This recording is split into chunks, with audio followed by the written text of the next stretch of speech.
My girlfriend, Emma Marshall, had hearing loss and was always claiming she misheard me. I asked her to pick up a gaming setup. She came home with two. I must have heard you wrong again. Kevin can take the extra one. I asked her to order tacos. She got sushi instead. Sorry, I heard you wrong. Kevin loves sushi though. We should invite him over. Then I spent months planning every detail of the home we were supposed to build together and asked her to buy a place in Blackmere. On the day we were supposed to go see it, she drove straight to Carlafield instead. She didn't seem to notice anything was wrong until she realized I hadn't said a word the entire drive. I'm sorry. I really thought you said you liked the scenery in Carlafield, so when I found this place, I bought it without thinking twice. But Kevin Stone, her childhood best friend, worked only a few minutes away. She hadn't misheard me. She just never cared enough to listen. Something inside me went completely still. For once, I didn't argue. I didn't ask for an explanation. I didn't even feel angry. I just looked at her and said calmly, Emma, I think we should break up. Emma Marshall looked at me in confusion and instinctively touched the hearing aid behind her ear. What did you say? I didn't catch that. She rarely made much effort to listen, because she knew I would always repeat myself until she understood.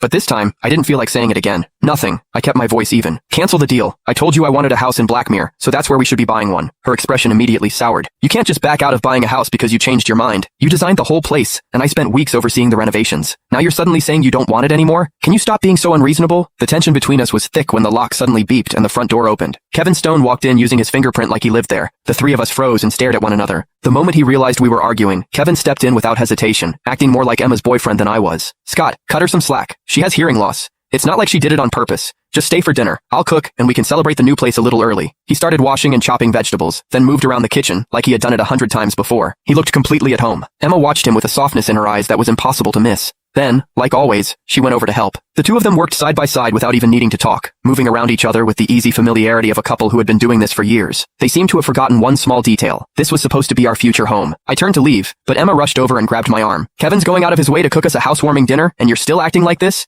Can you at least try to be grateful? Was this really supposed to be a housewarming dinner for me? The second I walked in, I could tell the place looked nothing like the home I designed. The guest room, which was only supposed to be for friends and family visiting from out of town, was now twice the size of the primary bedroom. They even took space from the gaming room I had spent so much time planning, shrinking it down until it was barely bigger than a closet. Even the walls were covered in the glossy tile I rejected from the beginning. Every change had clearly been made with Kevin in mind. You two eat without me, I said flatly. I had just reached for the door when Kevin stepped in front of me. His expression immediately turned hurt. I don't know what your problem is, Scott, but if you're pissed off, take it out on me. Emma has hearing loss. She doesn't need you raising your voice at her. My hands curled into fists as a sharp ache twisted through my chest. I had seen Kevin lose his temper with Emma more times than I could count. Once, he even smacked the hearing aid she treasured most right out of her ear. But she immediately picked it up and begged him to repeat every cruel thing he just said. She was afraid she might have missed even a single word.